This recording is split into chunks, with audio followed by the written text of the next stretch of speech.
Welcome to episode three Three. of Life of a TV Addict. I'm Sasha. Notorious FPG, and I'm tired. All this TV watching has me worn out, but I'm here for you people. I'm here for you. So yes, we're gonna help you get through the hours and hours of TV this week.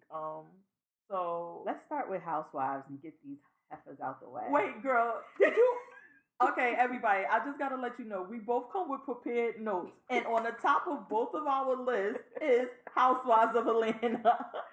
I can't with these girls. They just, it's hard to believe that these women are responsible for rearing, well, some of them, for rearing other people and bringing children up into the world. It's hard to believe that they're like 40 years old acting like Yes. this. Like, are you serious with your life?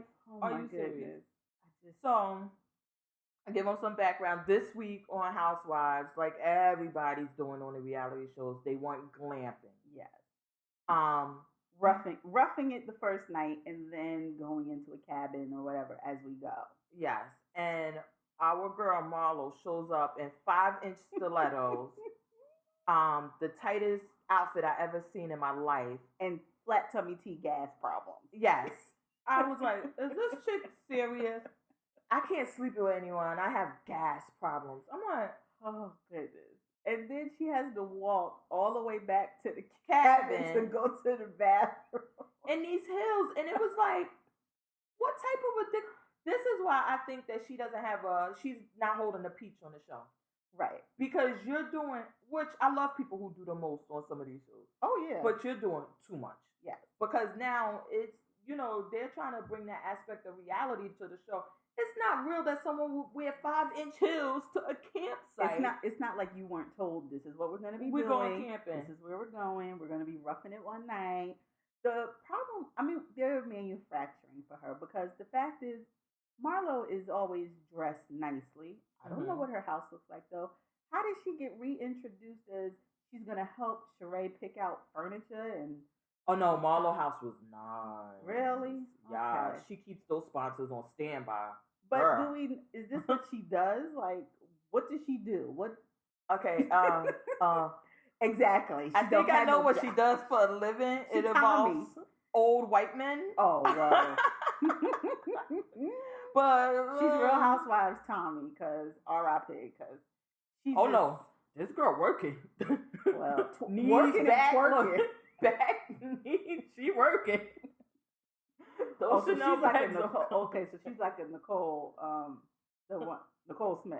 Like, wasn't that her name? The one who died with the daughter who was married to the And a Nicole Smith. And a yeah, Nicole she was Smith. just they Okay. did something on 2020 about her. Okay, so that's Marlo's the black and Yes, Nicole Smith. basically. Okay, I got mean, it. these white men are old. One foot in the grave, the other one on the banana peel. But oh my god, okay. So did you catch her comment to Kenya? Yeah, I want to get there, but before we get there, I have to talk about when they come to meet to get the bus to go to the glamping. Okay. So Kenya invites everyone, her crew in her house. She has mimosa. She has this.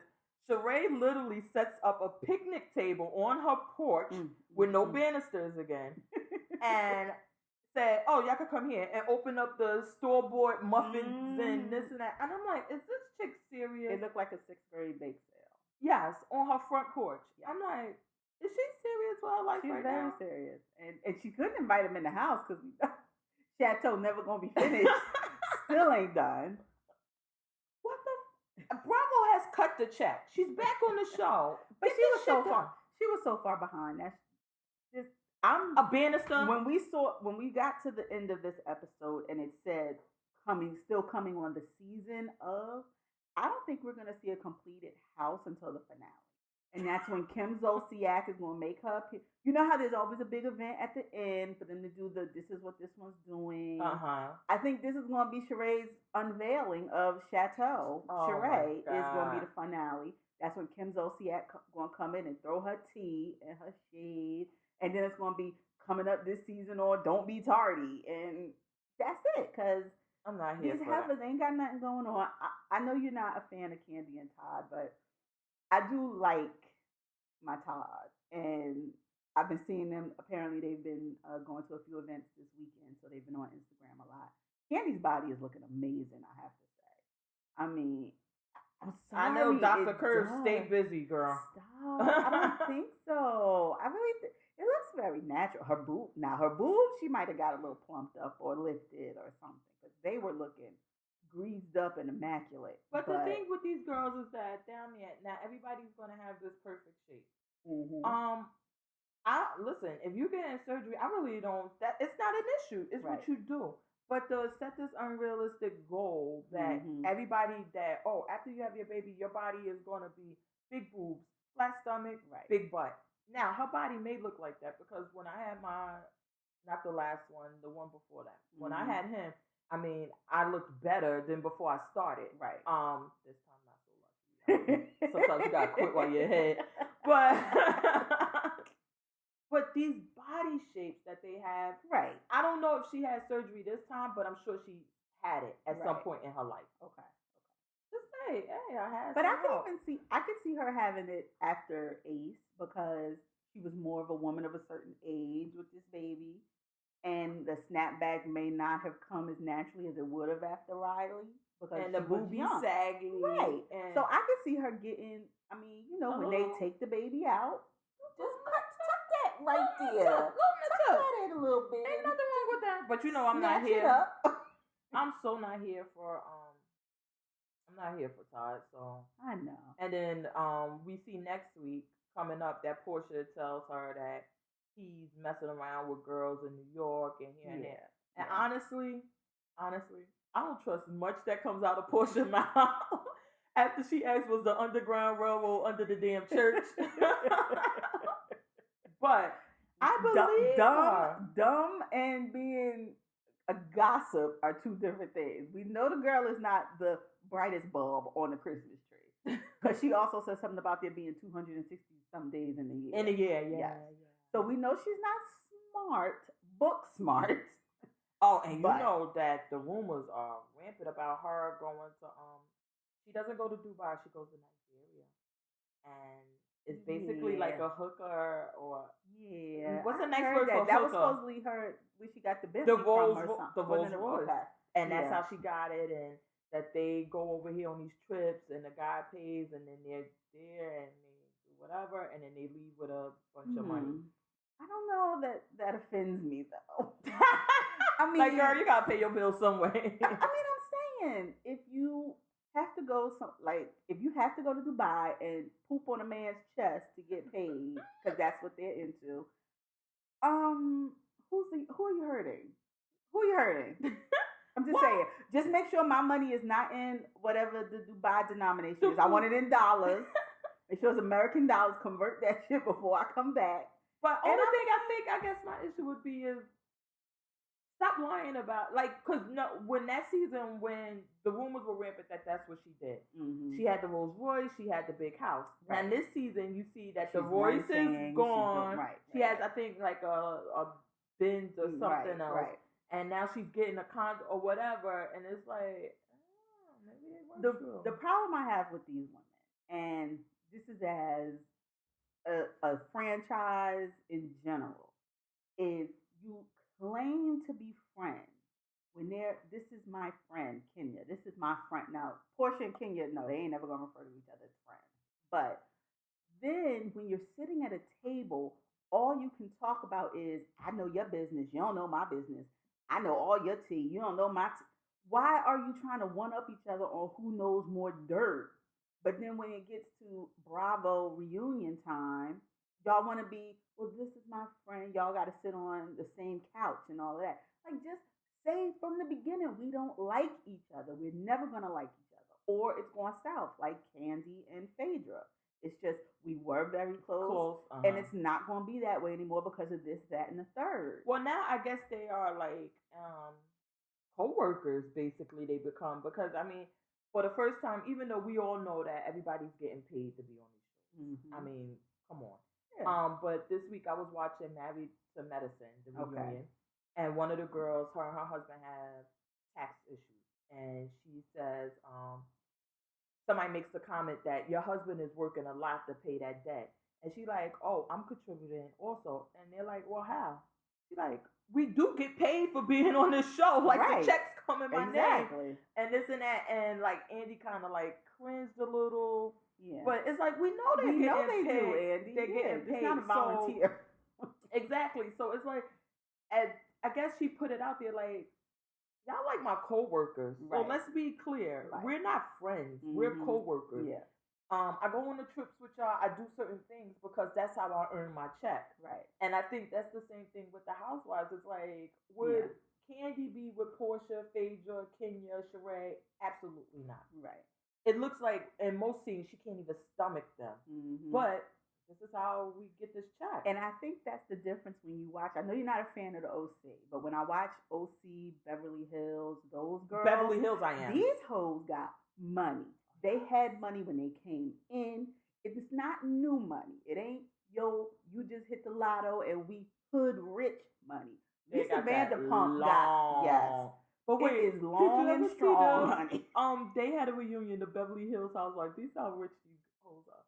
They had a reunion, and Lisa Vanderpump, and somebody else get into this argument about who lived in Calabasas by the Kardashians. Exactly. I never lived there. What are you talking about? I never lived by a Kardashian. And I'm like, are they literally arguing about this? No matter how ugly the rumor mill or whatever, you ain't never going to see Lisa Vanderpump come out of pocket and put her hands on none of you.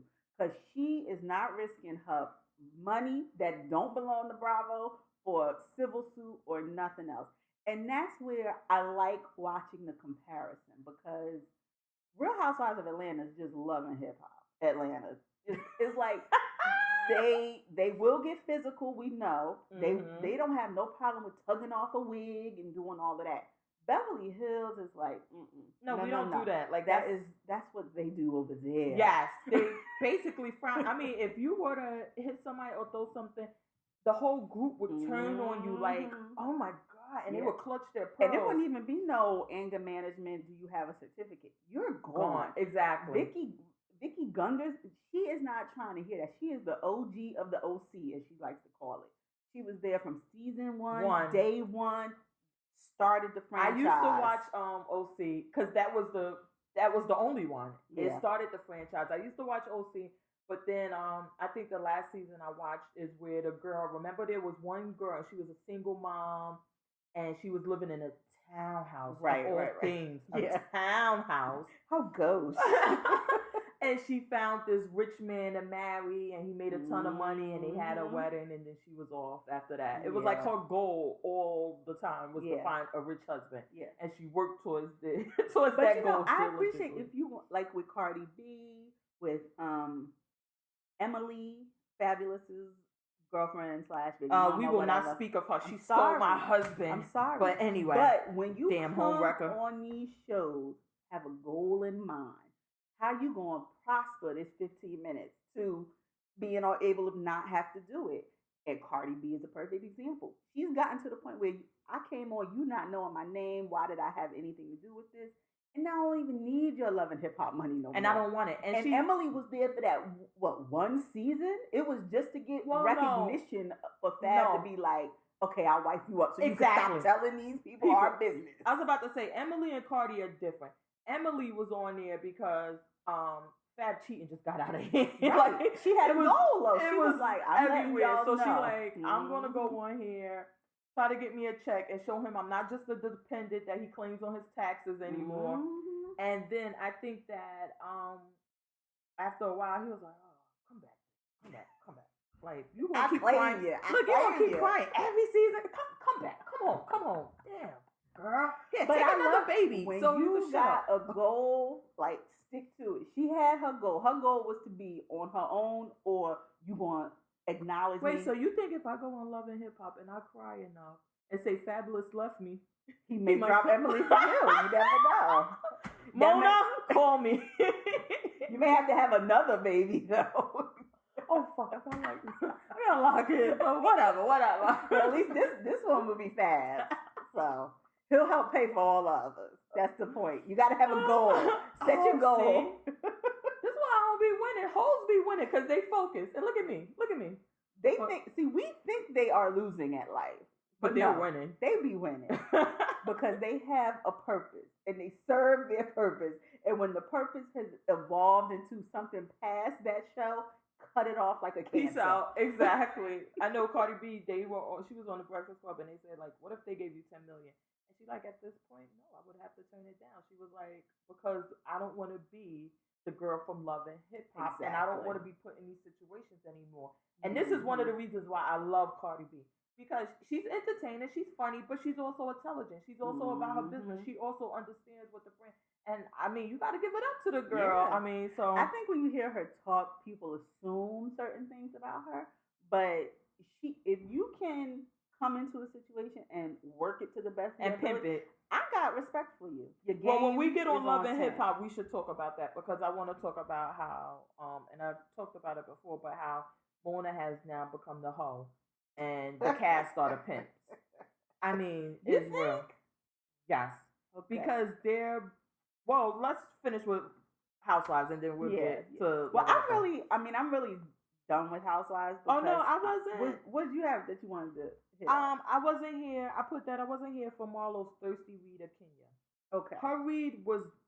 It just drenched her thirst. Like, she was just so thirsty. Like, I'm going to say something so shocking and appalling that... I'm going to make the clip every week, and I'm going to be everywhere for this. And it was like, as a woman of a certain age, and these women are older than me, I would never do that. What's the point? How could her mother abandon her? What does that say about her? So she did something as a baby that her mother abandoned her? No, her mother was a bitch, a cunt, whatever. Oh, maybe we should bleep cunt out. Maybe we should stop saying cunt. So, well, if you're drinking every time she says that word, you might be sloshed already. But see you next Tuesday is what we're trying to say. Or punt with a C. But I don't know. I cringed when she said it, and then it wasn't like she said it and said, "Oh, what did I say?" Right. She was like again and again and again until she was trying to get this reaction, and everybody else is looking at her like, Even Portia was kind of uncomfortable with it, but I do think Kenya, even though in that moment she may not have, she pushes your buttons to make you want to go, because she has no problem going there. If there was something she had about Marlo that was that hurtful, in a heartbeat, Kenya would have dropped it. She has no problem with that, and that's why I don't. I mean. Well, she called Marlo a prostitute, but that's a choice that Marlo makes to be a prostitute. Right. Kenya did not make the choice for her mother to abandon her. I don't know. I don't feel sympathy for Kenya. And I also felt that the other girls, when they sat there and didn't say, "Marlo, you're going too far." Right. I don't know if it was edited or whatever. I also felt some type of way about them. Because I know if I was there, I would have said, "You're going too far." Right. And if it would have continued, "Hey, I'm out of here. I'm not sitting here while you bully." I mean, you say this type of things about this girl. But then it wasn't bullying, but then there's been no evidence of Phaedra being involved in Apollo shenanigans. There's rumor mill. There's all that. Me. Anyway, but what I'm saying is there's no evidence. Nothing on Bravo camera. We have tape of Kenya being horrible to these women. And why are we supposed to have sympathy now because of Marlo saying one thing, which is true? Your mama wants nothing to do with you. She didn't say your mama wants nothing to do with you because you're a horrible human being. And she said your mama wants nothing to do with you. Period. Which is a true fact. Fact is spoken. So how does that warrant when Kenya has said a million things about them? But I think that those things that she says about them goes to who they are. Now, Apollo and Phaedra, listen, I'll call bullshit on that. Because that reunion, when they say, "What does Apollo do?" And she said he's in the retrieval business. Right. And everybody looked like to explain. And the explanation made no sense. I'm saying she ain't been charged. She has not been named in any lawsuits that we have been made aware of. So I think Kenya loves to throw it out every time. You was doing this. Mind you, Kenya was all up Apollo's nutsack. Well, he wanted that too. I'm not saying he didn't. Wow. But if you are the single girl coming in, you ain't supposed to be hugged up on no married man like that. And yeah, that was a. So I mean, you can't be throwing the shade of who he was when you was trying to get up under it too. Well, listen, she want to smash. She didn't want to marry him because she knew he was a criminal. Well, either way, you're on camera trying to smash a married man, and then you want to throw shade at somebody else for being with a Nigerian. What? No, her shade about Portia is that you flew into Nigeria, you were smutted out, and you left with a Rolls Royce. And ain't none of it on Bravo camera. Shitting me. Ain't none of it on Bravo camera. She probably got the receipts because I could being up under a married man, all with your bikini on, all throwing them in the pool, trying to be all fly. That's on Bravo camera. It's well documented. But I disagree. So I disagree with you on that point because I think that Phaedra. I think that what happened and Apollo said to Phaedra, "You're not involved with anything. I kept you out of it." I think that was the way of him saying, "Yeah, they were going to come after you, but I took the plea so you could be good and you could stay with the kids."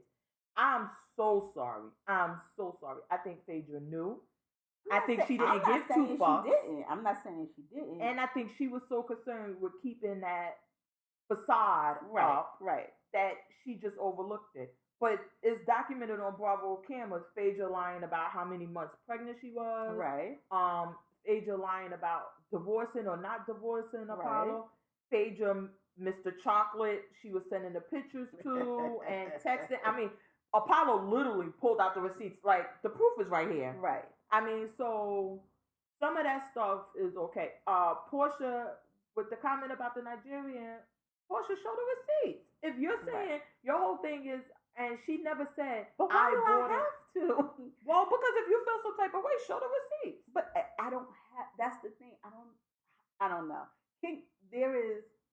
Like I said, Kenya would have to do a whole lot for me to feel some sympathy for her. Because I know you just not. And I don't like her either. I'm not in her wheelhouse. I'm not in her zip code as far as sympathy. It would have to be 2 more seasons of her, saving puppies, and knocking down, running into puppy mills, walking old ladies across the street. Because you can't tell me she wouldn't hit her first and then get out and then pretend to walk her across the street. Kenya has really torn her ass with me for all of these seasons, and I don't have sympathy. And you can't be offended by somebody saying your mom doesn't want you when all last season that was your whole storyline. Your mom didn't want you. That was what you played on for the whole season. You showing up at her fucking house with a busload of motherfuckers, and you think that's going to get her to open the door? Really?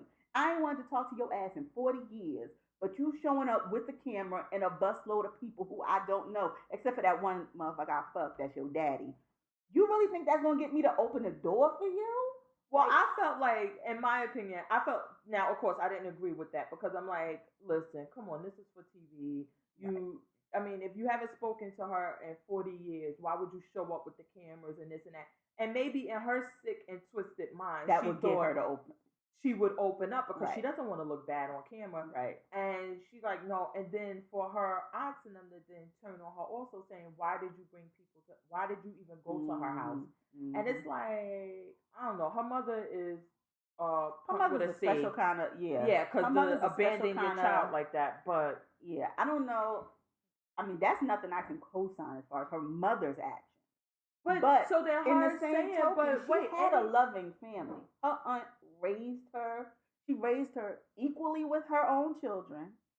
If the aunt had probably told her she was her mother, this whole Kenya probably would have been a more well-adjusted person if the aunt had raised her. The thing is that even accepting all of that to be true, the fact that should not be a dig towards somebody. Like, it's like if somebody came to me and say, hey, you're fat. That's all on me. I chose to eat the Krispy Kreme donuts and not work out. But to say, oh, and your mother left you at a firehouse when you were a baby. Right. What did I do in that situation? I did nothing. Right. To claim, so that shouldn't be a dig. Mm-hmm. If she wanted to take a dig at Kenya, she could have taken many digs. She could have said, you're a drama queen. Mm-hmm. Oh, you were wrong for bringing that bus to your mother's house. That wouldn't hurt her. It wouldn't hurt her because she then y'all need that to off. dig. Y'all need to dig harder Yeah, in Miss Kenya yeah. Moore's background. If Yeah. you can't get anything to hurt her that she Yeah. did, Yeah. I'm sure she had I don't know. She probably get money from somewhere, but I mean, she got the booty shot. She got other things. Yeah. Dig deeper, girl. Soft porn. Get a private investigator to find Yeah, out some yeah. dirt that's related to her doing. That I was hear my you. thing. I hear you with that, and I can understand. I people thought having Marlo was that trying opinion. way too hard to earn that peach in that scene. Yeah. Well, It she was ain't just going to get a thirsty. peach. I really don't feel, unless one of these ladies drops out, Marlo ain't getting no peach. Well, I think she's not getting a peach for several Yeah. reasons, and the fact that she keeps showing up for free every season. I mean, what's the point? How they say, why pay for what you could get for free? And it seems like she keeps doing it. Then the other thing I had about the housewives, when they sat at the table, and it was like, she said that you said that she was a lesbian, and then you said that she said that she was a lesbian. I'm like, how old are y'all? Like, I would have respected it more if they would have said, Andy, cut. Bring the footage in from that table scene when they had lunch. Let's just review it right here. Can you set up a little monitor, because it was like, how old are these women? But again, wait, when Portia was she like, me? When they said, who said you were a lesbian? And Phaedra just started drinking her champagne nice and long. And here go Portia. No! Who? What? Why? Who did that? And then Sheree was like, Portia, it was you. Portia just dumb. I just, oh my God. When I said I could not stop laughing at that scene, I was like, Portia, you don't remember that lunch scene? Andy, bring in the footage to show Portia when she called. What's her name? Oh my God. But then them two going back and forth. I know all about I ain't done nothing more than what she done. And like, okay, you wasn't there. So again, everybody's working on hearsay. Everybody. Now I'm gonna tell you who probably knows where the penis bones are buried is probably Phaedra of Candy. She probably knows. But that's why she was over there sipping, because she was like, well, I ain't going to say it because Candy know where my bones are. Exactly. And I've heard about Phaedra, and not just on the blogs, and from people in person. Yeah. I wouldn't be surprised if that's probably how Phaedra know where the sex dungeon is. It is exactly. She's like, bitch, I got a key. What you talking? Come on now.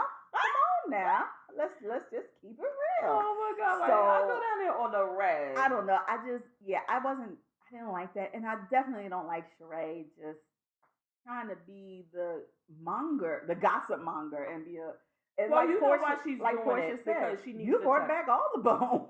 Yeah, because she needs the check, so she has to do something to keep her place there. Right. Because if she's not doing anything, nobody cares about Bob and his cross eyes and all of that. Y'all get remarried. Married or not, we really don't care. Oh. But if she doesn't do anything, Andy may say to her again next season, why we need you? Sheree. And then don't let Nene even hint that she wants to come back.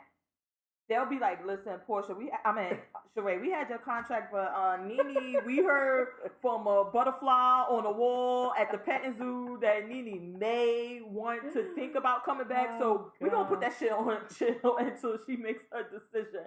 Like, they are not there. Like, she really needs to do a lot to kind of keep her spot there. But being the town crier is not it. Because you just, and I don't know why I don't know why they haven't recognized, like, don't tell Sheree not a damn thing if you don't want it repeated. Because she will, let me tell you what we said at lunch. But when I was at dinner with this one, and then she just sets up, it's her schedule literally like, lunch with Candy for info, then go meet Portia to tell her the info, then go meet. Oh my, she's just so messy. And then being so surprised. Marlo, I told you that in confidence. Marlo don't have a damn of your confidence. What has she done to earn your confidence? Please. You knew you wanted her to say it. Thank you. Marlo was the pit bull that you just sicked on everybody. Like, here, go. It was like when you see Mike Tyson come in a room and you be like, oh, what are you about to do? What's about to happen? Sick of Marlo. Yeah, you knew what was going on. But I know you don't watch Married to Medicine, but I really got to touch on this because this has been one of my things about reality shows since Nick and Jessica Simpson. What was the show? Whatever it was called, Newlyweds or whatever. Newlyweds. That it seems like the reality shows are cursed, and that they're the kiss of death for people marriages and relationships. Yet people sign up for them all the time. Which one of them is getting divorced now? Well, they're not getting divorced, but on Married to Medicine, one of the issues has been that one of the girls' wives, Lisa Nicole, last year there were rumors that her husband was gay. Okay, I know. Some man came and said that he was with him.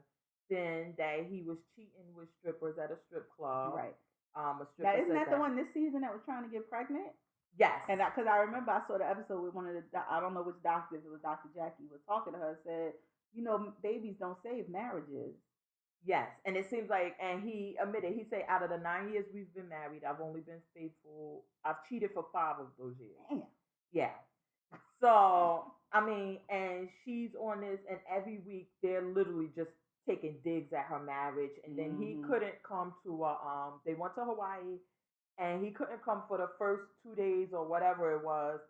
But then this asshole lied about how he broke his arm. He said he broke his arm playing basketball, but then he told the guys he did something else. So that led into who was he with during that time. But I mean, they've just been digging at her marriage, and so she wants to get pregnant. He doesn't even want her to get pregnant because she has so many medical issues, and they're older. He said, maybe we could get a surrogate. Why do you need to be pregnant? And she flat out said, because when I'm pregnant, you pay attention to me. You're more into me. And that. So she is basically trying to save her marriage by getting pregnant, even though she may die. And she's like, I don't give a damn. I need this light-skinned, I'll be sure looking mother lover in my life. So I'm going to do whatever it takes to keep him. And it's like, so is she pregnant on a reunion? No, she's not pregnant. She didn't get pregnant. No. But the toll that is taken on her marriage. Then there's another couple there. I think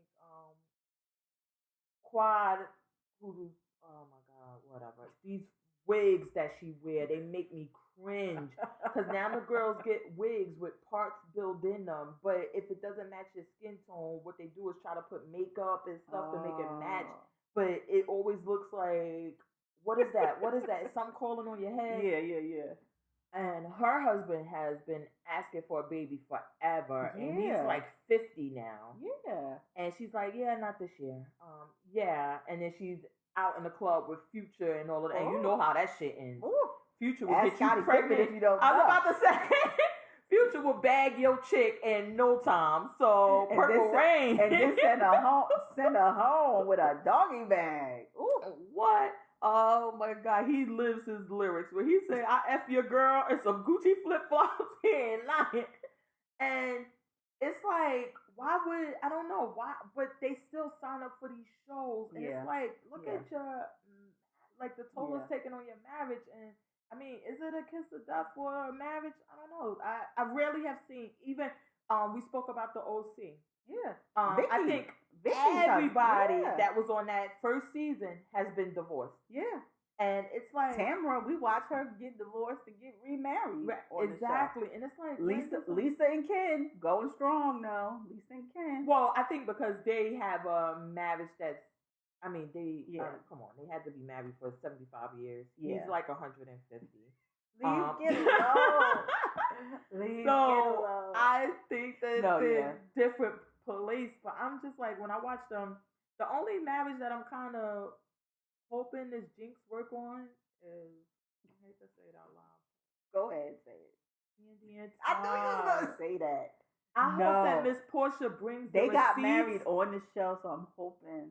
I hope she brings the receipts, and I hope she bring the girl. I hope she bring the video footage. I want everything, because I want Candy to be put in a position where she say, you know what?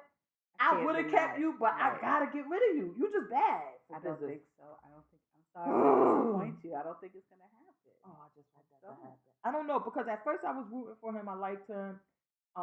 But now it seems like he turned into a celebrity, and he's feeling himself hard. You think? I don't think so. Yes. Don't be picking on Todd. Yes. He lost his mama. Don't be picking on him. Well, no, that was sad and everything, and I mean, they tried to cry, but it didn't happen. But they've been through a lot together, I think, already. And the fact that her mother didn't run him away, I don't think Portia is going to have the receipts to bring that. You mean to tell me I meet this chick, she's rich as fuck, and you buy... first we got to remember the air quotes, because when they were on their season, they bought a house. But when it came down to the prenup, she bought the house in cash. Right. Okay, so we, air quotes, buy 2 homes in cash. My daughter comes down here. She gets a Range Rover. This one gets a Range Rover. I get a truck. I get this. You really think that I'm going to let some old lady in a bad wig, not a bad wig, because sometimes her wig's lame, but when she get that shit starter wig on, you better watch out. You better watch out. I don't want to call her wig back, because they not, but who told Sheree she had on her Baba Joyce wig? Like, when she get that wig on, she be ready. But you think I'm going to let her run me off for all of this money? Now you're taking care of me and my daughter from somebody else. Where I'm going? Well, first of all, his daughter's grown. She's 18. But Candy takes care of her because she lives there with them now. Okay, but... And got her a job doing... What does she do? She works in TV or something. But Candy clearly got the job. I don't see anything wrong with this. I think that... Okay, did she marry somebody that's not on her level financially? Yes. I don't have an issue with that. I think that she had somebody who had 85 kids who couldn't get right, got killed in a club or whatever. I'm like, yeah, she ain't been picking the best dudes up until now. But do you think that she comes off like that people see her as a payday? That they're like... I don't think, now let me be honest, I don't think that with Ty it started off that way, but at some point from them meeting in Africa to him appearing on the first season with her, that shit went to his head. Okay. Now he comes in with the hat cocked to the side, he got cell phones blinging. Like, what the fuck? You were a line producer for Bravo. What the fuck your phone ringing for? I don't know. I mean, I see where he could have perceived it as that, and then...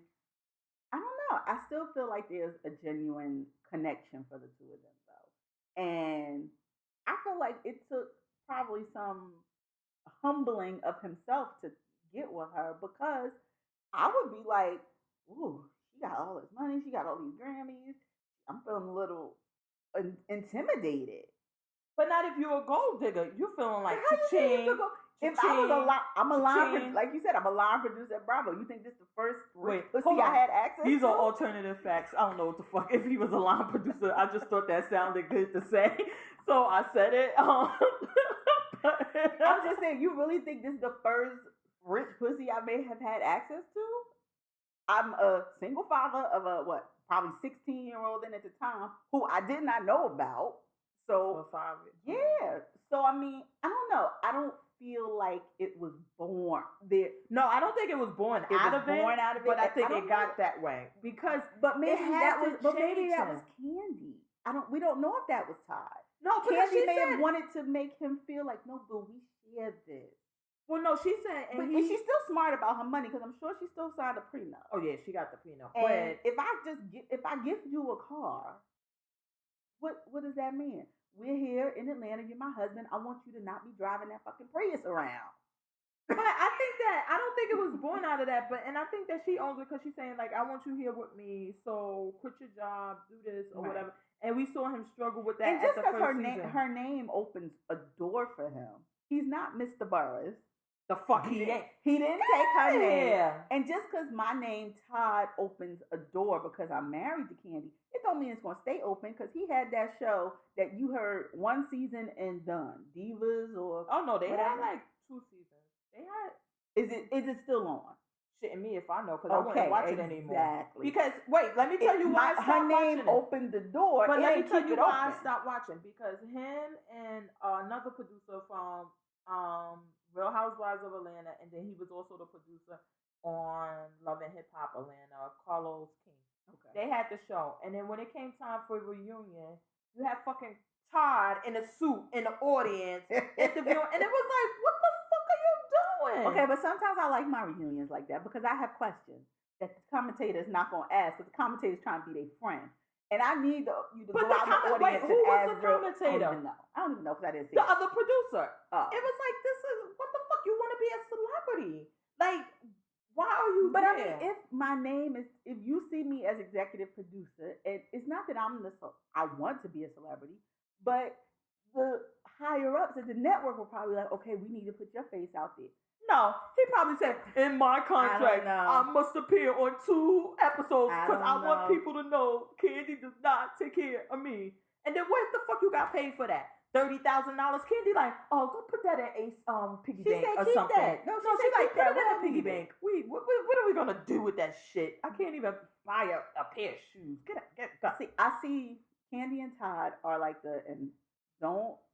this comparison does not reflect the ending of the relationship, but it makes me think like Nick and Mariah. Because Nick Cannon was married to this, he did not have to work. But was Nick Cannon still showing up at envelope openings to read the winner? Yes. But he did every check that he could to hey. So we're gonna disagree on Nick Cannon because I mean I'm of a certain age. So I remember when Nick Cannon was writing all that and what's the Keenan and Kel show when he was a writer, right? And he was a comedian, and I remember he still thinks he's a comedian.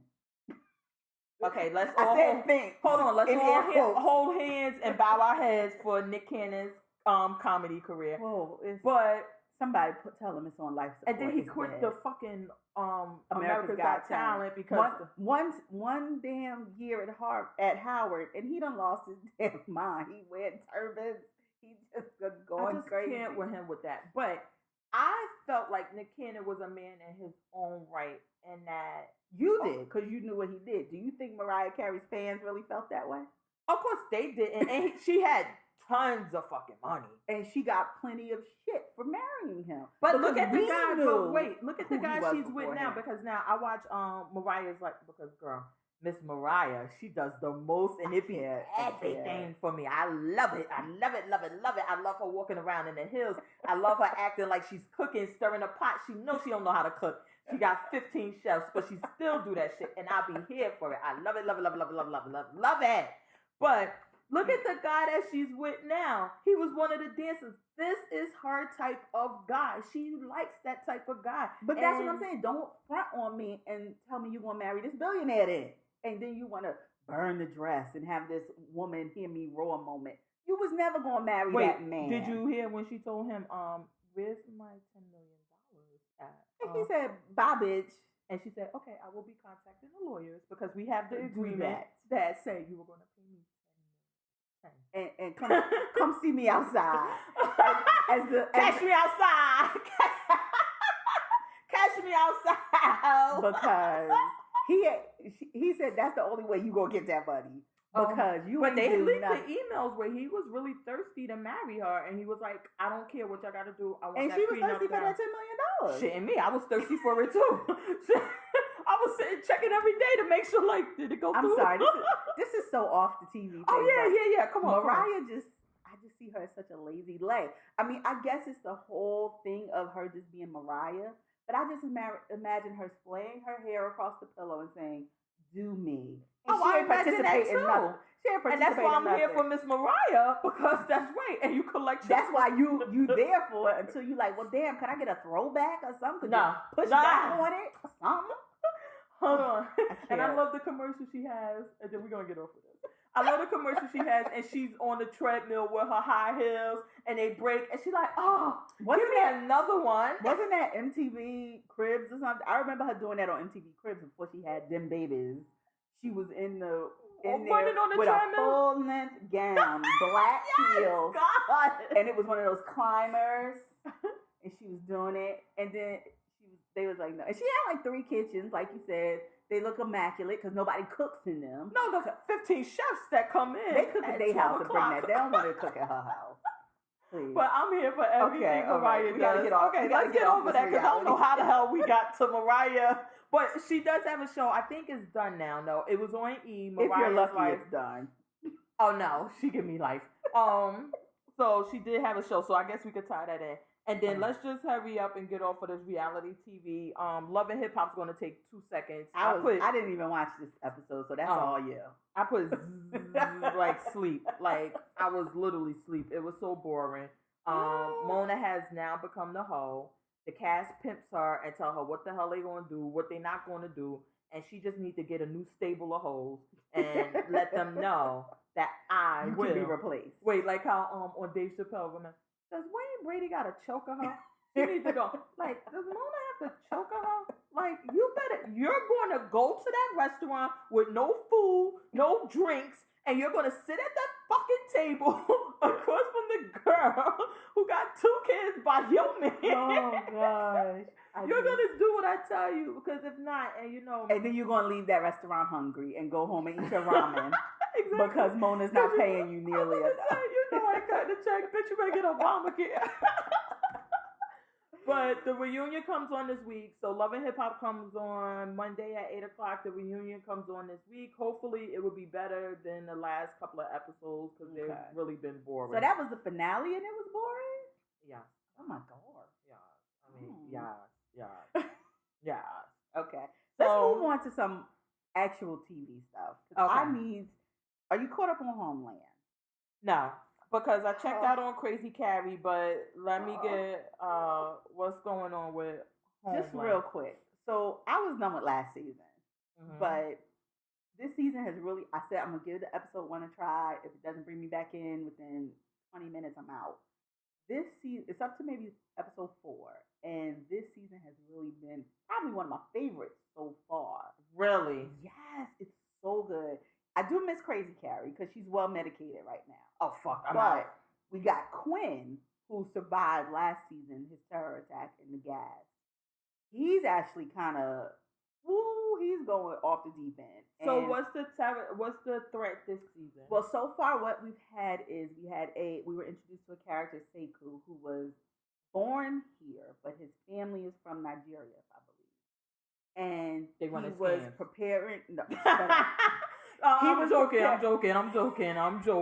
He was preparing to go visit his father, and he had made a friend who he was doing these videos with. And the videos were not necessarily, I don't want to say he was deaf to America, but he was walking around New York showing sites of things that had happened that were terrorist related and saying why terrorism is being revisited on America, giving that kind of point of view. Mm-hmm. The guy we find out who he was doing these videos with was actually an FBI plant who was trying to rope him into doing some stuff and saying things and trying to give him money and saying, here, take this money with you when you go visit your father, da-da-da-da-da-da. Sekou was like, no, I don't want it. I don't want no parts of it. Da-da. He finally took the money, gets arrested for terrorism, of course. Oh, my God. Is this not a trend? Oh, man. It was so good. So Carrie is now, we find her working for this organization that helps people who have been arrested for terrorism and aren't. Oh, so now she's no longer with the government. She's on a remember last season she was working with the Danish guy who was going around trying to kind of like philanthropic, going to these other countries. So now she's heading up this organization he runs. Apparently, over our break, they had a little relationship and was boning. Crazy Carrie. She keep that coochie popping. Like, girl.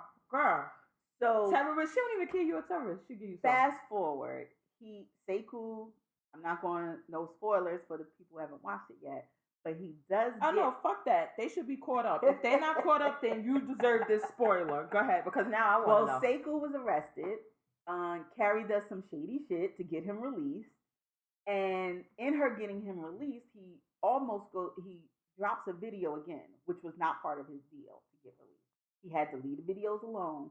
He puts up another video saying why he was bad. And of course, his boys is like, oh, people don't beat Fed cases. So we know what you did to get released. So that's why he puts the video out to say, I ain't no snitch. I'm not a snitch. He gets his job back. He takes the video down because Carrie told him, look, that was part of the deal. You take the video down or they take you back to jail. It ain't going to be no deal, no nothing. 15 years is what you're going to get. He takes the video down. He's driving in his car and his truck blows up, and somebody planted a bomb in his truck to make it look like he was an actual terrorist. Okay, I might Girl, have to check in for this. I was so distraught. Oh, Seiko, my heart was broken. Okay, so I'm gonna give Homeland a You try gotta get this back week, in on and it. we're It was gonna so see. good. It's so good. It's pulling back in. Oh, and we good. got Quinn is about to really go off the deep end this episode tonight. Okay, so I'm gonna give that one a try. So yeah. then, while we're on Showtime shows, let's go to Billions. You Know. Yes, Got God to. We is gave back. you, so it's coming back tonight. So you have a chance. No, it came. No, we No, saw it's the still? early premiere. Tonight is when this episode is going to air. So we can talk about it because by the time hold on. listen to this podcast, it will have aired. You know what? I'm so pissed now because I thought that we would be getting a new episode tonight. So No. This is the premiere night. You know what? Fuck Showtime. I'm canceling that shit. Right after Billions Don't go off. say, don't lie. Look, right after Billions go off, I'm canceling that shit. How many weeks I'ma wait? Okay, but let's go on. They gave you your 2 weeks to watch it, and now it's gonna premiere for anybody who didn't get the chance. So Bobby is back. Chuck is back. Bobby's marriage is appearing stronger than ever. Chuck, however, is separated from his wife. Mm-hmm. She's still balling out of control, doing freelance work and seeing patients, which is what she thought she wanted to go back to. I know, and she's making a ton. A shit ton of money. I'm like, what did I do with my life? That and she's just pretty much your motivational speaker, but yes, and she's making a ton of money. She's doing TED Talks and shit. And they're separated, which I think that's gonna we're gonna have a look into how that works with their relationship, because remember they were into that what is that S&M stuff. So BDSM, how is that gonna? I don't even know what. Yeah. How is that going to affect that? Well, when it opens, we see Chuck is channeling his energy in more socially acceptable ways, as in he's now picked up jujitsu, it appears, or something. Yes. And he's like, so I thought that when I saw that scene, well, not when I saw the scene, after I saw the whole episode, I thought that was something to show, like, he likes to be dominated, and this is another way for him to find, to get that out of it. Because he's not getting it at home anymore. Is he throwing matches intentionally so he can get his leg yoked up behind him? I can't beat you. Then he still got to tap out. Pineapples! Oh, this is not that type of it. Okay. But that's how I took it. Yes. Yeah, I was really. Now, I really thought the two, Kate, who is Felicia Rashad's daughter in real life, and Brian, who is the guy who she works in the office with, I thought they had boned already. Did I misread last season that they hadn't boned? I don't think I remember her. Okay, so maybe all right. I don't know. So maybe we'll get that this season, because the sexual attraction between them two is still really palpable. But the one thing I love is now Axe is on the attack. He is on their asses. Whew. And then he has everybody, he kicks them all out the building. He takes everything out, and then he lets everyone back in, and they have to go through the security clearance every day to get in. And his fine ass assistant, I don't know where he got her from, but she is gorgeous. And he's like, the black girl now.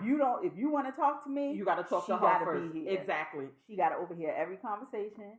No more. If I'm getting coffee and you want to know if I want cream, you wait till she gets here to ask I know. He was like, and remember the last season, he was really open and free, and he didn't really have a place, like you could talk to him anywhere. And he's like, yeah, that shit over. One of y'all mother lovers set me up, so yeah. And that's where it's kind of like, when he takes it to that extreme, which has always been the question for me, is, did he really know that what he did was, like, did he really know that he was being set up, or was he? I don't know, because for him to take it to this extreme, it's like, well, then he didn't know. He wasn't in on it. He wasn't trying to circumvent the rules. Or but is he just doing this to appease, to make them make it appear that way? Yeah, I thought that's what I took it as, like, because and last season we saw that he basically knew who the mole was. He knew what was going on. He was always in on it. Right. But then at the end, I guess and what is it Chuck told you that he really got him, and he hated that. Right. So I think that what he's trying to do is give the impression, like, I don't trust y'all motherfuckers. because Right. y'all set me up and y'all got me, even though I knew and I this and that. Right. It's y'all. Okay. So I'm gonna treat y'all this way so that we don't have any issues, and everybody will think I'm paranoid now and stay off my back. Right. So that's how I took it. I didn't take it as that he didn't really know. I always took it. You always took it as he knew. Yeah. Okay. That he knew. Okay. So I can't wait to see. I mean, of course, this is just setting up, and then the end scene, he's meeting with the lawyer, right? And he's letting them know, like, I'm after he these. Pep talking the lawyer. How you pep talking him? He's supposed to be the bulldog, and you like, no. I need you. This is what we want to do. Yeah, we are after these. Like, we're gonna be on them. The only thing I had that I didn't like. Okay. Let me take a deep breath. Okay. Is the transgender at the job? Why? I must have missed that totally. Who was that? The girl guy with the bald head and the tie, and she goes to him. Oh, at Axe's job. Okay. And she says like, the assistant. I don't like she or he or right, whatever. Right. Okay. I'm like, oh, come on. I know. Come on. I hear you. We got it. We here for the LGBT. All the letters. We got it. We just didn't need it here. And to make it such a big issue. Mm-hmm. Why couldn't she be transgender, come in, do an excellent job, and he's like, who are you? I need you near me. And they just move from there. Why does that have to be an issue? Right. If y'all want inclusion, this is not the way to go about it. Right. It would be like me as a black woman. I would go work for X and I said, listen, I don't want you to call me nigger, negroid, colored. Right. What the fuck I need to make a disclaimer for? Like, I just be good at my job and you'll call me Sasha. You'll call me Sasha or whatever. Like, I don't know. It's just, I don't know. I agree with you that it's becoming too cliche to have a character that we have to know how they identify as they and da da da da. We got to get a lesson every But now it's every show. Yeah. And I'm just over it. So that part, that was the only thing. And I put in my notes, like, I'm so over it. But, so Billions, I'm here for. Hopefully, I mean, now we won't have anything to talk about Billions next week, unless they give us a early episode. Yeah. No, it'll probably be just we'll hold off because that's whack. It'll be, that's whack. So then let's go to... what do you want to do next? You want to go to 24 Legacy? This Is Us. I think we should save, our fave for a little bit later. So which one you want to go to next? Let's go to This Is Us because I've been reading theories online about how their dad died. And I thought we were going to get the answer, and then Kate chickened out. I don't want to say chickened out, but she couldn't talk about it. She was too emotional. So I don't know. Do you think they're trying to break up Toby and Kate, though? Like they're going to realize, like, oh, we really don't like each other. Yeah, that's what I was like. So what's going on here? I'm thinking it's either going to be that or they're going to be like each other's motivation to lose weight. And then when they lose weight, it's kind of like, I'm good. Yeah. I don't like you like that no more. No. So I don't know where they're going with that. I'm kind of, the William death is just taking so much out of me. It seems like it just pulls so much emotion every episode. It's because you're preparing for this happen. Yeah, like I kind of wish it would just happen. So it's like, because just the build up to it is just so emotional and it's so consuming. And Randall's having his nervous breakdown over it. And that's what my one big note was about on This Is Us, is about Randall with the panic attacks. And then we see that he used to have them as a kid, and then his wife explains to his father that he had him as an adult. And the scene that makes you want to just cry and get your Ben and Jerry's and your Krispy Kreme donuts is when the brother, what is it, Kevin, he's at the plate and it's his opening night, and Randall calls him and say, I'm not going to be able to make it, or this and this and that, and he hangs up. And then the opening curtain comes, and the girl goes to look for Kevin, and then the next thing you see, he's running to Randall's office. Girl, he knew. When I say, I just wanted to, like, the tears were forming. They was in the corner of my eye waiting to fall. Where the hell is the Ben and Jerry's? I'm in my feelings now. I mean, that scene right there was everything to me, because it said everything without saying a word. Mm-hmm. It was like, that solidified, this is my brother. Yeah. And that relationship that we would have we have it.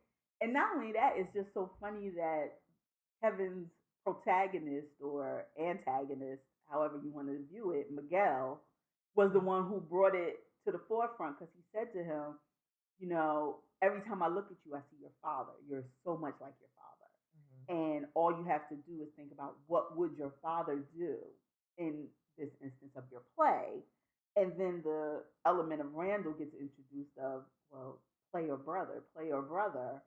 And Miguel was the one who told him, you do what your father would do. And he's like, my father would choose my brother. Mm-hmm. He would be there for my brother. But then they flash back during that scene while he's running. They flash back to when they were younger. And he didn't choose his brother. And and it was like, I mean, that scene, it just, and Randall is on the floor and he's breaking down. Yeah. And he just comes in and I'm like, okay, this is us. I'm back next week. You know I'm coming back.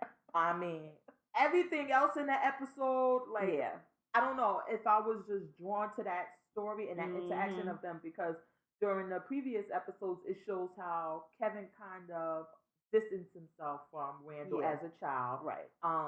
Some of the episodes, it shows how Randall had this kind of secluded lifestyle. I mean, childhood, even though he was part of this big family, the mother and father didn't treat him differently, and they even tried to get kids to come to his party and things like that. But he was still kind of alone, and it seemed like as a child he makes it seem as though he doesn't mind it.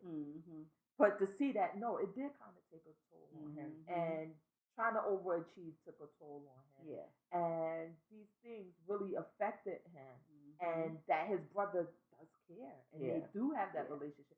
I mean, it was everything to me. I'm back again for This Is Us next week. So that was my really point. I want to see how everything else fleshes out with that, but I was really here for that relationship, for their relationship. Okay. What's the next? Did you watch Murder? How to Get Away? Can we again grab hands, bow our heads, and let's just bury this shit? Like, it's just done. I'm glad it's the finale next week because it's so draining. It's going to be 2 hours and it's going to take a lot out of you. But I don't want. Connor can't be the killer. He's my favorite character. So I really just don't want him to be the one. And Connor is the gay one or the funny one? The gay one, yeah. I don't want him to be the killer.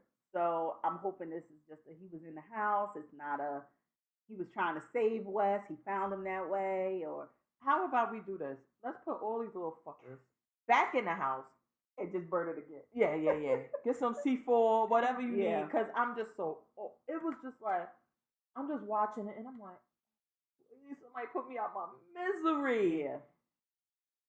Why? I just don't know. It's like I said, the story becomes so convoluted. You forget how you got here at some point. And I'm feeling the same way with Scandal. I'm like, how do we get to Cyrus and Tom and why and who and now the serial killer? Shonda be doing too much. Like we said last week, Shonda be doing the most with her shows, and sometimes it's hard to follow. Let me tell you, if y'all, and please don't waste your time on watching How to Get Away with Me. Just don't. Just when your friends get at the water cooler and they talking about that shit, be like, yeah, girl, I know. That's all you gotta do. She crazy. You do that, everybody will follow along and leave that shit alone.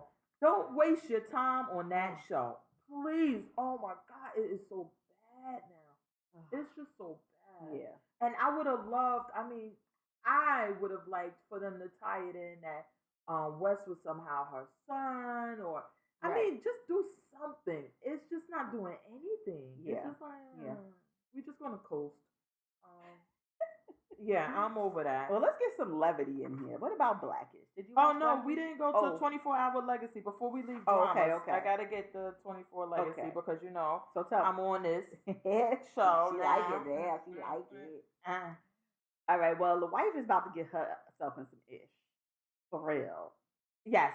Because you getting in the grown folk business, you ain't got nothing to do with. You don't know nothing about this drug dealing lifestyle, and you just need to mind yours.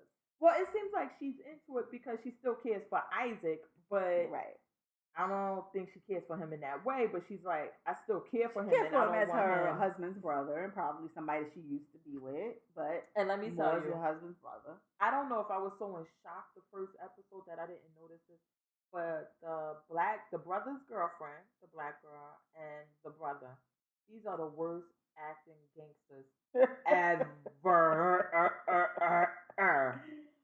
I'm like, well, she more so her than him because I don't know if maybe they should have auto-tuned her voice or something because she sounded like Miss Chalet trying to be hard. Exactly. I'm like, yeah. And then her wig is troublesome because it's like, and then her nose, it's just, but the way she acts, it's like she's unbelievable to be in that role.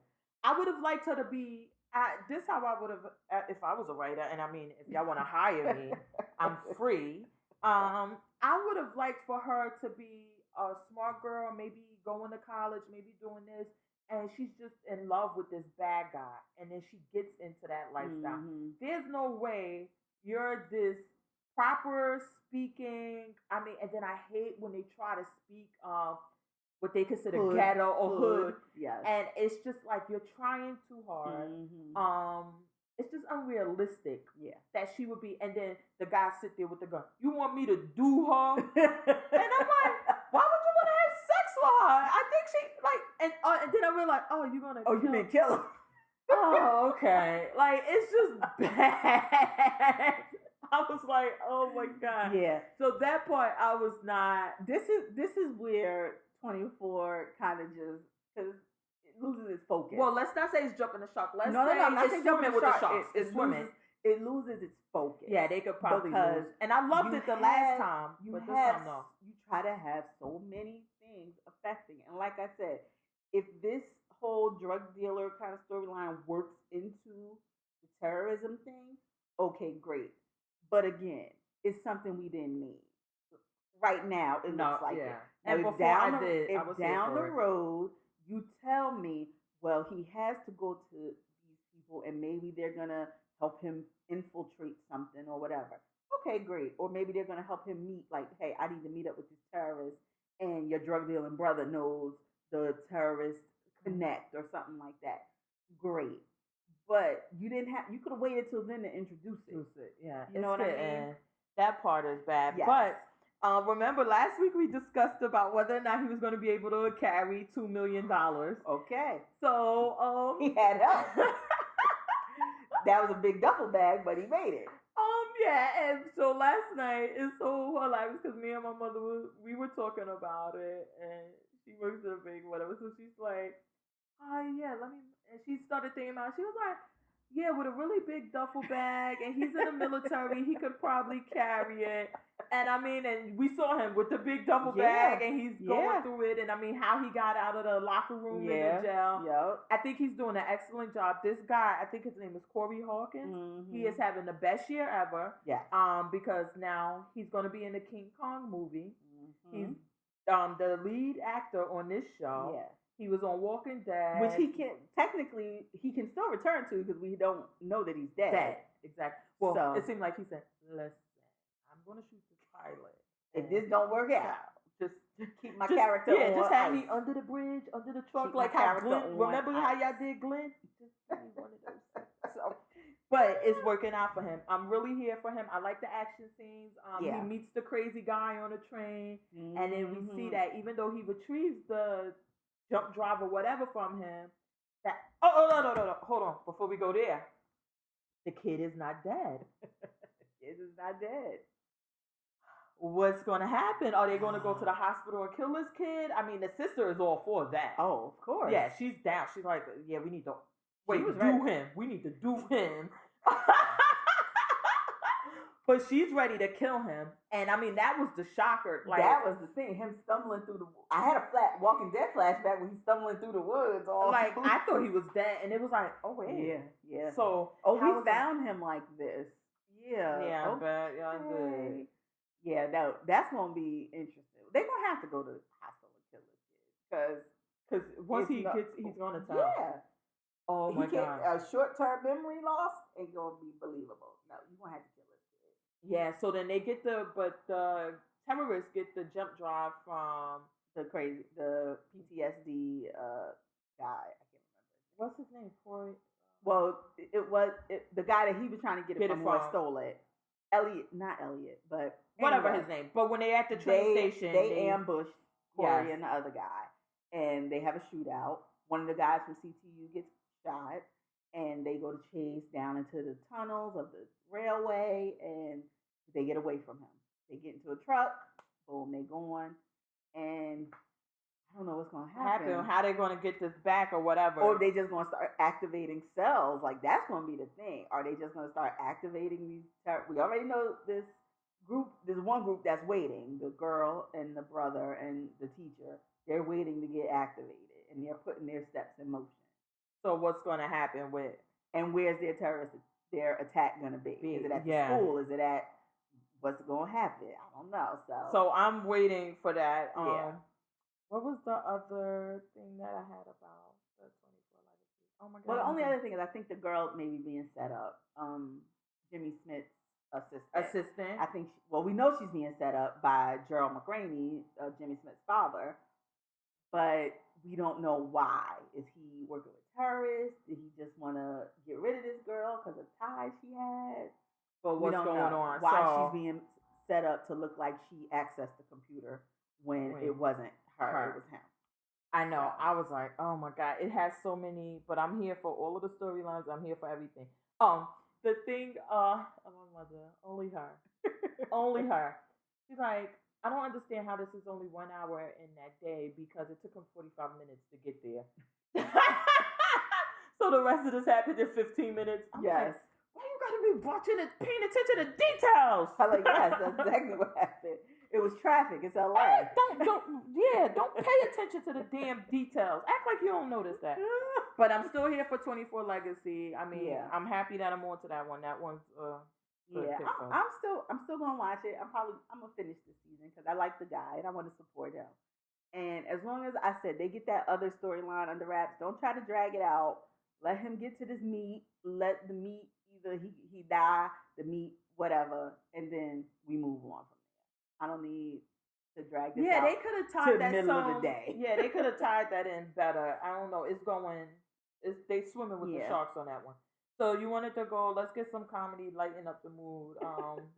But the only one I really got is Blackish. Yeah, that was my show this week. And I thought about you, first of all, because you had the whole storyline of the moms, can you have it all and be all to all your children?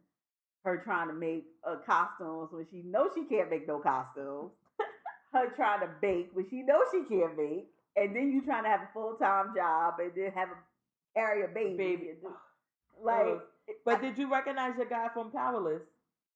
Oh, of course, Ron Funches. Yeah. So he was on this episode. So the episode, I don't know if the name was Survivor's Remorse, but I didn't catch the title of it. Yeah. And it's basically that Dre starts to think one of his friends dies back in Compton, and so he goes to see him, and then I don't know if he thinks about it or if his boss, somebody suggests that he should be helping them out, right, and take it because he's more successful. Oh my God! And then the comedy. I understood, but and I guess they have to, because him trying to get the guy surgery and getting like lumps removed. And I'm like, really? And then you got the one that had me laughing, and I love how they take something that's so stereotypical of what we see as in Black culture. We assume the guy who has twins that aren't really twins. And then you find out that the babies was born the same day to twin sisters. Yes! That he had sex with. I was like, you know what? Y'all are just too much. Because it's something that you would think like, yeah, that's what we do. Yes. But we laugh at it. And, I mean. And like they said, he's a good dad. He's working towards it. But the circumstances is like, that's shady as fuck. I think that I guess the underlying message was like, just because we're not as well off financially, it doesn't mean that we're suffering. Right. We just have a different lifestyle. Yeah. And of course, and then you see where they're at the bar, and he's like, okay, well, I'm not going to pick up the tab or something. He says, and it's like, well, no, we still expect you to do shit like that because you got way more money. but we don't need you getting surgery on our neck and trying to get us jobs and stuff like that. Yeah. Just pick up the like tab. When we ask for, like when someone asks you for help, you do what you can, but you don't have to feel guilty for being able to do that or saying no. Yeah. I think that's what, but I like was when your friend, obviously, so hard. Ron Funch's character, where he obviously is not very good at laying cement, you don't necessarily have to hire me at your job to make me have gainful employment. Just if you get cement, then you recommend me, but don't create jobs for me. I mean, exactly. I think Blackish. And it's every week I think I'm going to keep it on my what's the name, because I just really feel like it opens up that door for the conversations that we have as Black. I mean, we're not upper middle class, but you're probably better off than some of the other people you know or some other family members. And, you know, and these are things that you... And even if those who aren't better off are better off, these are conversations that we've had in our community. Before, exactly. And it's just giving others... on the outside, an insight into things we talk about. And then things you may talk about with your boss that you ain't comfortable with, that they bring up and you like, hey, wait a minute, I don't think I like that you just mentioned that. But it's like, well, it's true, but don't tell nobody I told you it's true. Yeah, I mean, I could relate, especially like to the mother trying to be, and if my daughter was here, she'll tell you, anytime we see something, I'll be like, oh, we can make that. We'll make that at home. I can do it. And then I don't get half the shit done. But I don't know. I really love Blackish. Yeah, and it was also talking to the point of you have this help around you. You have Ruby. You have whatever. And use them. Ruby is good at the baking. So don't be mad that that's not your thing. Because you have her here to let that be her thing. And have bake sales and do those things. So. Yeah, so that was that one. But it had me cracking up. So... where I'm going to go to, I want to go to the Grammys because I think this is going to follow in the order of how I watch TV on Sunday. Okay. That Sunday. Did you have another show before? Go ahead. So I was watching the Grammys. I'm all into it. And then Beyonce did her 45-minute performance. And I was like, okay, what the fuck is going on? Okay.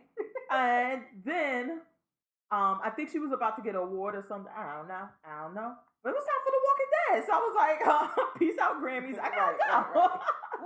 Right. But anything other happened? I mean, the whole, I guess, her performance and her not winning album of the year and that Adele was a big winning. Controversy. That was the only real thing that happened. I mean, and Chance the Rapper winning. Chance the Rapper, who I love. So that's the only, thing that I got from, because like I said, I was watching the Grammys. I was all there for the Grammys until The Walking Dead started. Yeah, and I was Grammys. And let me tell you how you know The Walking Dead is serious. Because they like, oh, the Grammys coming on? Somebody else might have saved their episode to the next week. All right, play that shit. Fuck them. Because if I remember correctly, Homeland didn't come on. None of that came on that week. It skipped the week. Everything skipped the week. And they like, not us. We're here. We know what y'all gonna be watching. They're like, so either you want us or you want Beyonce and Blue running through holograms. What do you want? I was mad that we only got Negan's voice. I wanted Negan. So this week on The Walking Dead, no, we didn't get Negan. What did we get? We get Rick and them going to meet up with Ezekiel. You better put King on his name. Oh, put some respect on that. King Ezekiel. And that he's going around and basically they're trying to form an alliance and to take down Negan. Yeah. And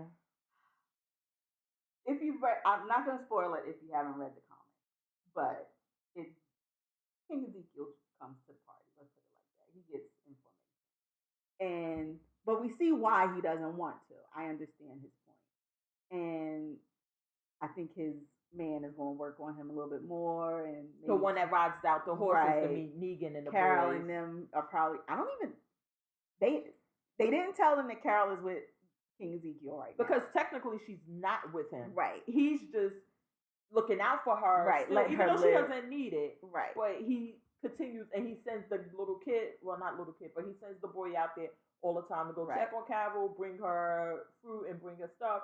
And she's like, you don't need to. But for Morgan not to even tell them, like, oh, she's living right there on the house on the outskirts. You know, she in that cabin right over there. Like, well, do you think that Morgan didn't do it because he knows that what Rick and them are up to, and he's like, don't get her back involved in that. Yeah, because Carol is literally a killer. Like, she is. I'm surprised that little boy made it. RTG. She always ready to go. She always on the bullshit. She like, who you want me to have look at the flowers now? Like, pow, pow, pow. Whoever y'all need, I got it. So did you? I don't know. I thought it was like he's like another war, another thing. Yeah. No, probably. Yeah. And you know he's on that, but now he has killed, but he's still on that whole kumbaya. I don't want to kill. I'd rather beat you with a stick. Right. Then I ain't here for that. It ain't gonna last. It ain't gonna last. So then they basically do the recruiting, trying to get everybody. So now, who do you think? So fast forward to, I still don't know how Gabriel's still alive. Father Gabriel. I don't know how he made it this far. But we saw him driving off in the car. Mm-hmm. I don't know if you caught it, but as he's driving off in the car, someone sits up in the passenger side. So he's obviously going to meet these people. At the end, we see Rick comes into contact with. Outsiders? Who are they? Was it the young? I thought it was the kids or something that they meet. Is that what it looks like? I don't know. I thought it was that. We'll see. We just see Rick smiling, and these people, we don't know. Is it somebody he recognizes? Yeah, it has to be somebody. Father Gabriel, or is it someone else? Father Gabriel wouldn't have listed a smile like that, in my opinion. Yeah, Rick would have been like, "Oh fuck, you still ain't dead? Really? You still ain't dead? Like, damn, come on." So it's got to be somebody we've encountered. I'm thinking in the past. So, but in this episode, Keenan Ezekiel, he tells Rick, like, you know, that he's kind of hesitant to do it. He's like, because Negan and his crew they don't even know where we're at. They've never been up here. We meet them out in the streets, like how you should be handling your business. Like, we meet them out in the streets, we make the exchanges, and we go about our business. I think that's a bit unrealistic, though. That they're going to stay out. No, not even that. Do you really think Negan doesn't have an outpost somewhere with binoculars that knows where you are? Maybe they respect that you're fulfilling your quota. Okay, these are your terms. But you really think Negan don't have somebody in a post somewhere with binoculars saying, "This motherfucker's right there"? But I would think that if he did and he knew about this tiger, that because of who he is and his ego and how he is, he would either want that tiger or he would want it dead. Okay. And I mean, the tiger, they never see the, I was about to say, because we never see the tiger out roaming around. The tiger's always in there. As long as I think you just fighting me with batons and shit, I got a gun to kill that tiger real quick. So you ain't gonna get the drop on me with a fucking tiger. I don't know. But I don't even think that he's worried as far as, like, in my opinion, if he saw the tiger, it wouldn't be so much as would the tiger kill me. I think his ego would be, you got a tiger, I don't, I want it. Mm-hmm. Just that simple. Right. Like, either turn over the tiger or put a bullet in the tiger head or something. See, I don't know. He's sadistic like that. Yes, Negan is very sadistic. But oh, y'all like that big word. I don't think he craves things, because if that was the case, Alexandria is way nicer than where Negan is now. Mm-hmm. So if I really was that type of egomaniacal person, which he has as far as killing and respecting, I would want to be set up in Alexandria. Remember when he was in there and Rick wasn't there, he was like, y'all got it nice up in here. These houses got water and shit. He would have been easy with coming in and saying, okay, never mind you bringing me all your stuff. Just y'all get out. And let me say, and then y'all bring me stuff here. Yeah. So I don't know if the craving is just for things. The things maintain my society. The things maintain these people that are entrusted to me and keep them happy. But if I had my choice, I'd rather live in a one-family colonial with a walk-around porch. And that would be easy for me to take from you. I don't know. I took your guns, I take your food, get the fuck out. it's not as safe, but what did he do to That's the ensure engineer his sorry. that said that he doesn't think it's safe. But even the compound is, you know, surrounded by walkers. He has all these things set up. He has all these, you know, high fences and stuff like that. But he would still, even Alexandria is fortified. But would you never think I mean, and maybe I'm going too deep into it, but it's kind of like the art of war. Like, you know your environment. I'm comfortable in my environment. I'm comfortable in this compound. He didn't look comfortable in his Alexandria to you? Kissing babies and shit? He like, come on, baby, sit on my lap. Come on, let's eat spaghetti and make lemonade. And then just as quick, I have no problem with killing a bitch that just made me the spaghetti and lemonade. I don't know. But I think that I don't know if maybe they're just playing him different from the comics, but in the comics he was ruthless. Exactly. So let's discuss that. And that's one of the things. And when I tell people that I find a Negan on TV laughable. And people like, how? He's so scary. I'm like, did you read that comic? They don't know the comic. I mean, when I read that comic with Negan, I literally was sitting at my desk when I used to have a job. And I was reading comics. So you know what happened there. But I was like, let me open up this office door. Woo. I don't know where this mother... I mean, it was that scary. And he invoked that scare. And I find him to be laughable because he's not even close to what he was in those comics. And I mean, even the way he treats Lucille. Lucille just seemed like this big stick of power. And that it had its own life or something, the way he treated her. Yeah. And in the show, it's kind of like it swung around. And you're like, I could probably knock that out of his hand.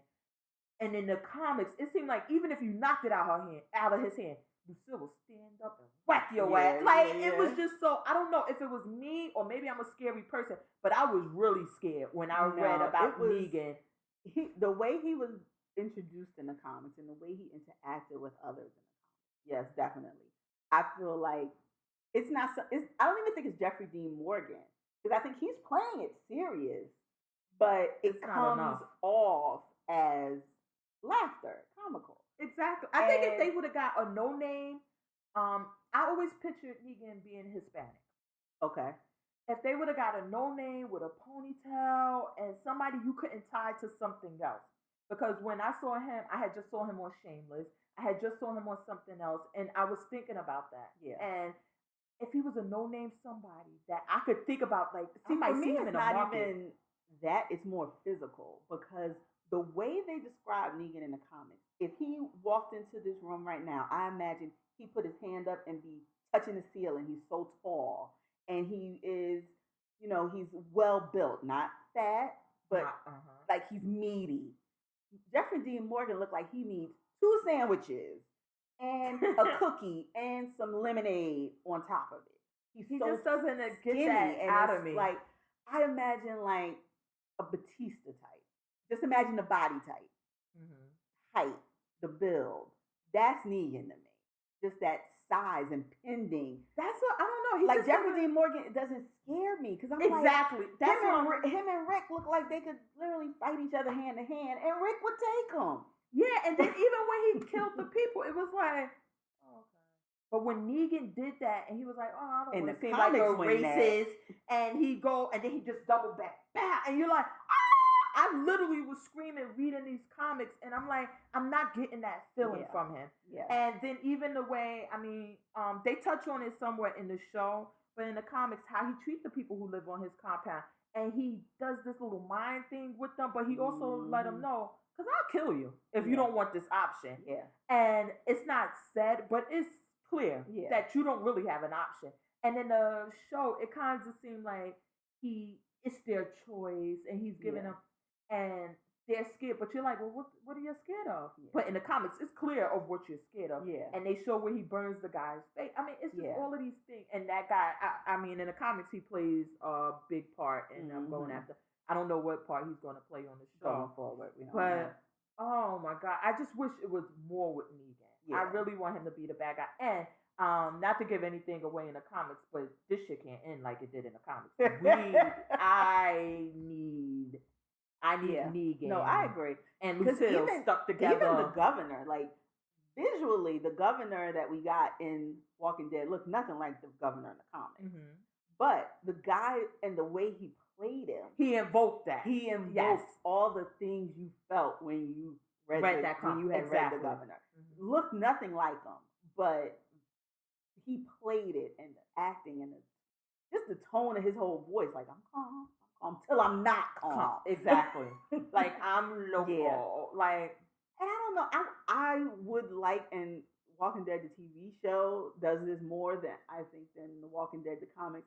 I would like to see a Negan backstory though, because you don't really know what he did before the apocalypse. You know, we got to get that tweet in then tonight, because I want it now. You got me into that Negan. He was a gym teacher. Okay. You got me into that Negan backstory, but I want to see how he came from gym teacher and what happened to the after, and when then how he started and built up his crew. I want to see all. Oh yes, we need that. I mean, the only one who we really got the backstory was Rick, because we were following him from the minute we it got started. Miss Sean, because from the minute it started, we had the whole thing. We know that story and how it progressed. Like you said, everybody else we've gotten in flashbacks. Even the governor, like he told us his backstory. We didn't see him up until that point, and then we saw where he was in between. But I mean, as far as Rick, Shane, Lori, we knew them from episode 1, day 1. We knew that story where they were in their relationships. So, do you think that when I was reading the comics, one of the things I said is that I thought the walkers were scary when I first. Because I didn't start off with the comics. I started off with the show, and then I went back to the comics. Mm-hmm. So I thought the walkers were scary. But when it changed from walkers to people, that's when I was scared. Oh, yeah. I mean, that is the scary part. So now the walkers, they're really not a threat anymore. We can handle these. We even use these as weapons now. Like, they're nothing. Yeah. It's these people we're worried about. Oh, well, definitely. Nothing proved that more. And them damn cannibals and terrorists. Oh my God! Yes. If you didn't think, okay, this is just Rick and them met some crazy people. Okay, the governor, he was crazy. But when you get to terrorists, you're like, wait a minute, y'all just slicing motherfuckers up and putting them on the grill? Wait, let me shout out my sister, because let me tell you, when that season, remember the season ends and the lady is at this big grill, and I had read the comics, so I knew what was up. Mm-hmm. And my sister said, oh my God, they're eating people. I said, how did you get that? Because I knew what it was. Yeah, and she said, look how big that grill is. Look at the meat. Where did they get that big animal from? Exactly. And I was like, oh my God. But I love watching the show with people who haven't read the comics and them come to their own conclusions. And maybe we should start including that in. I don't know what, because we would have to go back into the comics, because that Negan and them is way behind now. I mean, with the comics, and maybe we should start including that with this when we talk about what comic book it's in. I mean, and how it compares. It's so funny because even with I don't even remember, the comics were, like you said, so long ago. But from season 1, the group that Rick and his group met, they were fighting with the guns over, and they had the old people at the home, and I would like to see them. I'm even interested in is that the people who maybe met? Rick said, And there's so many characters that they just oh well, they out there. Well, no, we all still in the same area, but we don't cross paths with them. Yeah, I really would love to see that flesh out. But I think maybe, and I don't know, we'll talk about that afterwards, and we'll bring the engineer Craig in on that if we want to maybe we'll bring in the comic from that matches up with the episode and do a little comparison, because I'm a nerd. Like that when it comes to things. I can tell you, because I read the comics. I don't know how you read them, but I was reading them online. Me too. So YouTube, and they would flash, and I'd pause it so I could, if I was reading a little slow and I had to catch up. So that's how I read them. But as far as I understand, the online ones are caught up to where they are now. So I'm caught up to the current episode, the current editions of the comic. But see, so I read the comics, and especially with Negan, I had to read this. It had to be maybe 2 years ago. It's been a while. So they have to be. So I think that we would be beyond that, but we could go back. We have a comic book store here in Hudson County. I drove past the other day, and then there's one by where I take my dog to get groomed. Okay. If we need to go that far, I mean, we could all get it on YouTube or whatever. But if we want to, being nerds, maybe we could do that. I mean, I don't know. Maybe it won't work. Maybe we will. But I think that would be cool for the people who don't read the comics. Okay. Because we read the comics, so we're like geeky. And we're into it. And I know my nephew's into it. So maybe I could buy the comic and give it to him. And we'll use it for the show. And then do a book report. I'm putting everybody. Come on, everybody go to work. Everybody got to work. Okay, so Walking Dead, we're all here for that. So now, I guess that if you had any other shows, if not, we could start giving our recommendations. I'm gonna give my what to watch. So my I was about to say, okay. I haven't watched it yet, and I've heard mixed reviews. Not bad, but mediocre. And then some people have really loved it. So I'm gonna give it a try because I don't care. I have time to dedicate to this for you listeners. So I will watch something that may be mediocre just to let you know if you should spend time with it. So on Netflix, there's a show. It's starring Timothy Olyphant, who I am absolutely in love with. He used to play on Deadwood. He was in Agent 47, I want to say, the movie. And it's also Drew Barrymore. Called Santa Clarita Diet. Oh my! I knew you were gonna say that. I knew you were gonna say that. So from what I read about it, it's kind of like death becomes her. They're married. She dies somehow, but she's able to maintain her lifestyle. And I don't know if she's eating people. I don't know if she's just drinking blood. I'm not sure, but I'm interested. So I'm going to at least give it a try. I don't know if I'm going to binge all of it. It's on Netflix. It's probably like just 10, 13 episodes. So we'll get this one on Santa Clarita Diet. I'm going to give it a try so you don't have to. Are the episodes 30-minute or an hour? I have no idea. We'll see when I Let's start get some alternative one. I think it's 30 minutes. It's a comedy, 30 minutes. I mean, I can see it being 30 minutes. Netflix is good for a 30-minute comedy. So we'll see. I love Timothy Olyphant, though, so I'm all in on whatever he does. Okay. Loved him. So that's my what to watch for this week. What about you? You're only giving the people a half an hour? Oh, I guess if I don't they know. Is it a half hour? You're assuming. I could be giving you a whole hour of something to watch. See? Oh, okay. So maybe it's 45 minutes and it's multiple episodes. So this is a bit. It's maybe binge worthy. So I guess then you gave them, because remember we said last week that we're going to give them about 2.5 hours of TV to watch a week if they don't watch anything else. I'm giving you that. You got to at least give it 2 episodes to see if you don't like it. You can't go by episode 1. I at least give you 2 episodes. And what should they skip? I mean, because people don't got time like us. They don't have the time. So we're totally skipping How to Get Away with Murder and Scandal. Yeah. I'm good with that. I mean, I could just read a recap and I know everything that happens, and I'm okay. So that's that's my what to skip this week. Okay, so for my what to watch this week, I'm going to recommend Big Little Lies. It starts tonight on HBO. I believe it comes on at 8 or 9, because Girls come on at 10. So and I think The Young Pope might be done. The Young Pope. Okay, so I want to give, because I read the book. Oh my God, I should have wrote the lady name down who wrote the book. But she wrote The Husband's Secret and Big Little Lies. Okay. I loved the book. I thought that the Big Little Lies was going to be a movie, but apparently it's going to be like a mini series or something like that. It's about suburban women, and they have this murder in their town. In the book, I think they're in Australia or somewhere. Okay. But I guess they're going to be in America. Reese Looks like California. California, like with the beaches. Reese Witherspoon is in it. Nicole Kidman. Isn't it Zoe Kravitz? Yeah. I believe she's in it. So that's going to be my one recommendation. So that's 1 hour. Then I'm going to give you Real Housewives of Atlanta as a recommendation. I ain't recommending you watch no reality TV. Oh, no, because this week Portia's supposed to give it to Candy, and I've been watching the clips, and I'm like here for that. So I'm going to recommend you watch that this week. And then for my 30-minute show, I'm going to give you The Detour on TBS. It stars my the guy from he was on the Daily Show when Jon Stewart was there. Okay. And he was on The Hangover. I believe he was on The Hangover. Okay.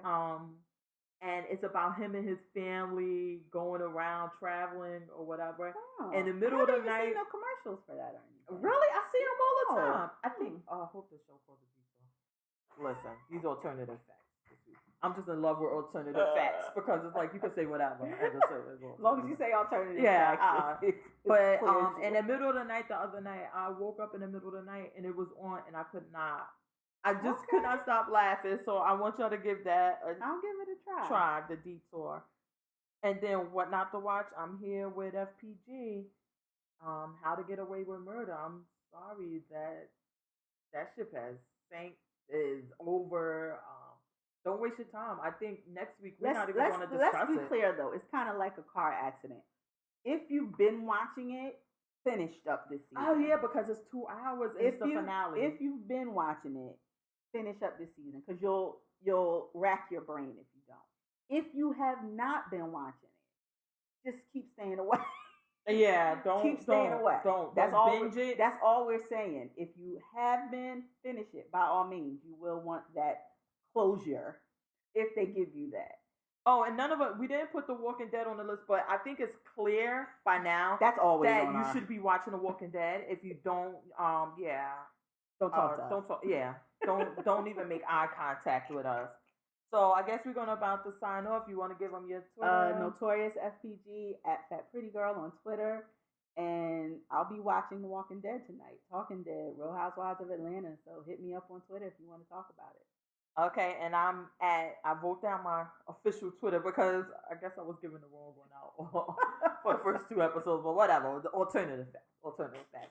It's at JMO about. So it's just my opinion about, and then I just give you my opinion about whatever the hell is going on in my life right then and there. But tonight it's going to be Walking Dead. I might not get to Talking Dead tonight, probably tomorrow. Housewives of Atlanta. I'm gonna definitely make an effort. I'm putting the kids. I'm gonna put them in a cage. I don't know. They're gonna go somewhere because I want. That's alternative facts. No cages for kids. No cage. Yeah. No real cages. I'll put them down. Yeah. Okay. So and then like I said, check us out. We're on iTunes now. Yes. Go us. Google Play. SoundCloud, and then we should have the episodes up on YouTube this week for those of you who like to look at a picture. I know. Look at a picture and listen. But some people now they have the YouTube thing where you can turn off your phone and just have it playing and you have the visual. And a lot of people that I've shown the design to love our logo. Okay. And my niece did that, and she's on Twitter and Instagram as Super Dope. Our engineer, Craig G, he's on Instagram and SoundCloud as